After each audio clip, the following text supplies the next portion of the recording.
എല്ലാ കൂട്ടുകാർക്കും നല്ലൊരു ദിവസം ആശംസിച്ചുകൊണ്ട് നമുക്ക് നേരെ കിരണിന്റെയും കല്യാണിയുടെയും ഇന്നത്തെ നല്ലൊരു വിശേഷം കേട്ടാലോ. അങ്ങനെ ഇന്നത്തെ വിശേഷത്തില് രാജപ്പണ്ണനും ബാലനും കൂടെ സംസാരിച്ചുകൊണ്ടിരിക്കുകയാണ്. ഈ സമയം രാജപ്പണ്ണൻ പറഞ്ഞു, അവന് കൈവന്ന ഭാഗ്യം കണ്ടില്ല എന്ന് പറയണ. ഇത് കേട്ട് കഴിഞ്ഞപ്പോഴത്തേനും ബാലണ്ണൻ പറഞ്ഞു, അത് ശരിയാ, ചെറിയ ഭാഗ്യമൊന്നും അല്ല എന്ന് പറയണം. പിന്നീട് ചോദിച്ചു, അല്ല കൊട്ട കൊണ്ടുവന്നിട്ടുണ്ടോ എന്ന് രാജപ്പണ്ണോട് ചോദിക്കുക. എന്തിന്? അല്ല പോകുന്ന സമയത്ത് കിട്ടുന്ന സ്വർണ്ണവും പണമൊക്കെ കൊണ്ടുപോകണ്ടേന്ന് ചോദിക്കുകയാണ്.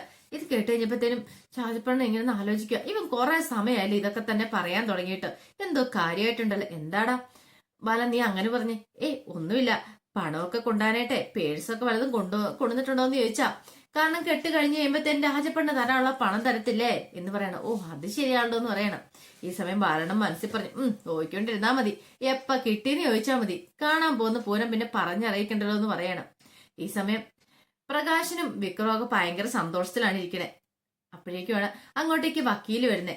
അപ്പൊ വക്കീലിന്റെ കൂടെ 2-3 പേരും കൂടെ ഉണ്ട്. അപ്പൊ അത് കാർത്തികയുടെ ബന്ധുക്കാരാന്ന് പറഞ്ഞ് വിളിച്ചോണ്ട് വരുന്ന. അവിടെ വന്നു കഴിഞ്ഞപ്പോ അവരോട് പറഞ്ഞ കാര്യങ്ങളൊക്കെ അറിയാലോ.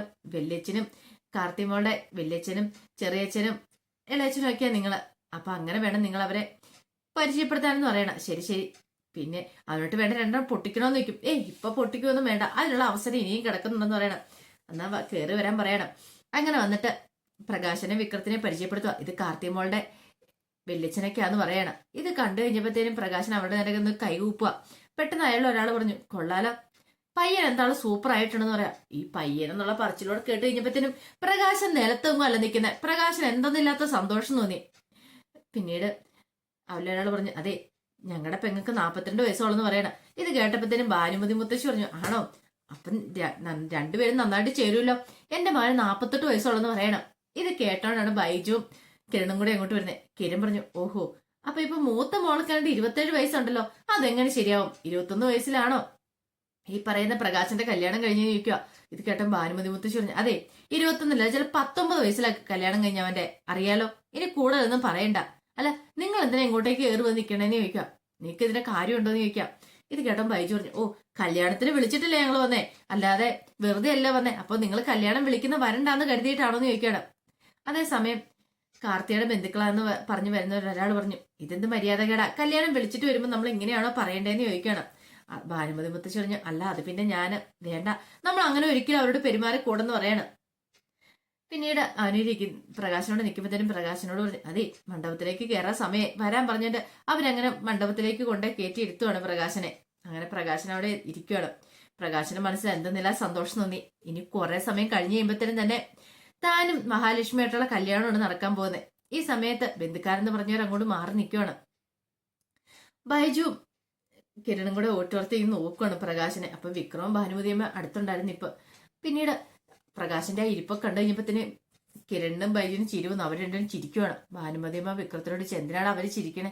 എനിക്കറിയത്തില്ല അമ്മൂമ്മ എന്ന് പറയണ. പിന്നെ നമ്മളെന്തിനാ ചിരിക്കാതിരിക്കണേ, നമുക്കും ചിരിക്കാന്ന് പറഞ്ഞ അവരും കിടന്ന് അട്ടഹസിക്കുവാണ് അവിടെ കിടന്നിട്ട്. ഇത് കണ്ടു പ്രകാശൻ ചോദിച്ചു, എന്താ? ഒന്നുമില്ല.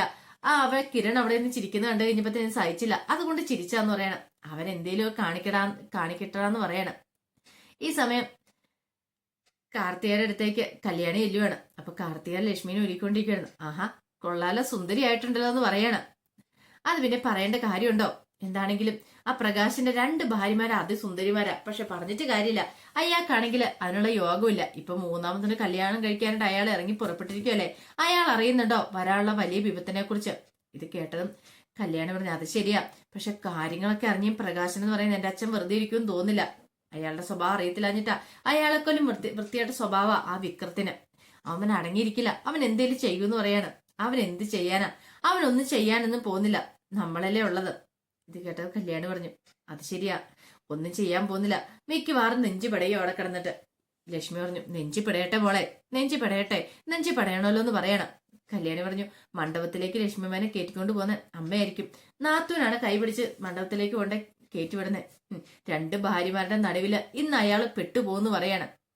ഇത് കേട്ട് കാർത്തി പറഞ്ഞു, അത് ശരിയാ, ഈ ഒരു നിമിഷത്തിന് വേണ്ടി കാത്തിരിക്കാൻ തൊട്ട് ഞാൻ എത്ര നാളായെന്നറിയോ? ഞാൻ മാത്രമല്ല എന്റെ അമ്മയും ഇന്നൊരു കാര്യത്തിൽ തീരുമാനമായെന്ന് പറയാണ്.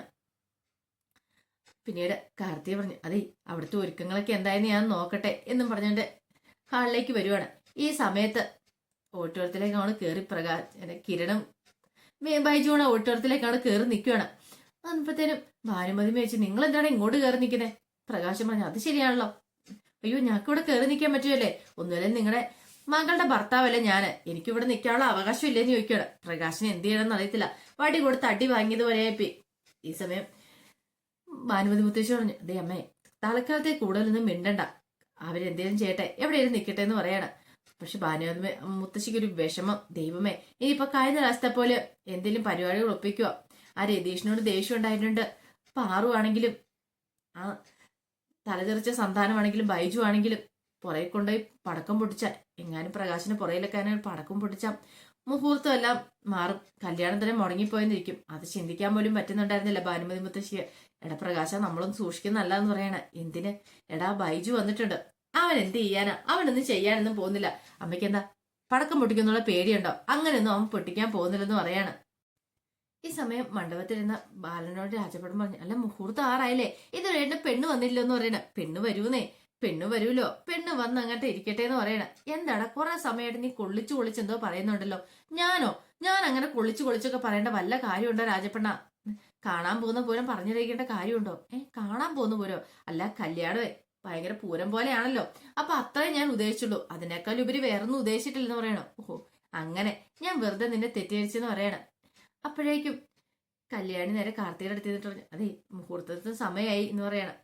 പെട്ടെന്ന് ലക്ഷ്മിയമ്മ അടുത്ത് എന്നിട്ട് പറഞ്ഞു മാമൻ നമുക്ക് ഇറങ്ങിയാലോ എന്ന് ചോദിക്കുകയാണ്.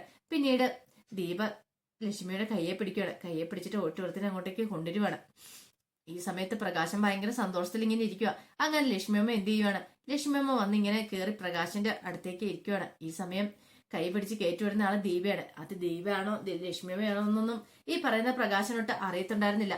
പ്രകാശം ഭയങ്കര സന്തോഷത്തോടെയാ. അപ്പം ഭാനുമതി മുത്തശ്ശി ചോദിച്ചു എടാ മോനെ ഇതെന്താ ഇതുവരെയായിട്ടും ആ മുഖംമൂടി മാറ്റാത്തെ? ഇത് കേട്ടതും വിക്രം പറഞ്ഞു അമ്മ മുഖംമൂടി അല്ല, അതാ സാരിത്തലപ്പ, അത് അവരുടെ ആചാരമായിരിക്കും എന്ന് പറയണ. പ്രകാശം പറഞ്ഞു അല്ല ഈ സാരിത്തലപ്പ് മാറ്റാറായില്ലെന്ന് ലക്ഷ്മിയോട് ചോദിക്കണം. ഇല്ല ഇത് ഇപ്പം മാറ്റാൻ പറ്റില്ല എന്ന് പറയാണ്. ഇത് കേട്ടതും പ്രകാശം പറഞ്ഞു സാരമില്ല, ഇനി കുറച്ച് നിമിഷങ്ങൾ മാത്രമല്ലേ ഉള്ളൂ മുഖം കാണാനായിട്ട്. ഈ സമയത്ത് കാദംബരിയും കല്യാണിയും കൂടെ അങ്ങോട്ടേക്ക് മണ്ഡപത്തിലേക്ക് കയറി നിൽക്കുവാണ്. ഭാനുമതി മുത്തശ്ശി ഇങ്ങനെ ഒന്ന് നോക്കി കാദംബരി എന്നിട്ട് പറഞ്ഞു നിനക്ക് കുറെ വയറുണ്ടല്ലോ, വയറ് കണ്ടിട്ട് പെങ്കൊഞ്ഞാന്നാന്ന് തോന്നില്ലോ എന്ന് പറയണ. പെണ്ണാണെങ്കിലും കൊള്ളാം ആണാണെങ്കിലും എനിക്കൊരു കുഴപ്പമില്ല മുത്തശ്ശി, ആരോഗ്യമുള്ളൊരു കുഞ്ഞിനെ ദൈവം എനിക്ക് തന്നാ മതി എന്ന് പറയണ. അത് ഭാനുമതി അമ്മയ്ക്ക് അത്രയ്ക്ക് അവിടെ ഇഷ്ടപ്പെട്ടൊന്നും ഉണ്ടായിരുന്നില്ല. ഈ സമയം കാർത്തേജ് ചെന്നിട്ട് പ്രകാശനോട് അതെ അമ്മയ്ക്കൊരു 3 വട്ടം വലം വെക്കണമെന്ന് പറയാണ്, അത് ഞങ്ങളുടെ ആചാരമാണെന്ന് പറയണ. ഇത് കേട്ട് കഴിഞ്ഞപ്പോഴത്തേനും പ്രകാശന് അങ്ങനെ ലക്ഷ്മി അമ്മയ്ക്ക് വലം വെക്കാനായിട്ട് തുടങ്ങുവാണ്.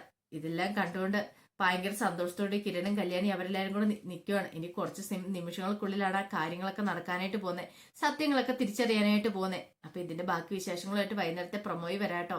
അപ്പൊ ഇനി നമ്മൾ കാണാൻ പോകുന്ന അധികം വിശേഷമാണ്. ഇനിയാണ് നമ്മളെല്ലാരും കാണാൻ കാത്തിരുന്ന മുഹൂർത്തം. അവസാനം പ്രകാശൻ അടിയും വടലും അങ്ങ് തകർന്നു പോകുന്ന അവസ്ഥ മുഖം കണ്ടു കഴിഞ്ഞപ്പോഴത്തേനും. അതിന്റെ വിശേഷങ്ങളൊക്കെ നമുക്ക് എല്ലാവർക്കും കാത്തിരിക്കാട്ടോ. ഒരിക്കൽ കൂടി എല്ലാവർക്കും നല്ലൊരു ദിവസം ആശംസിച്ചു നിർത്തുന്നു.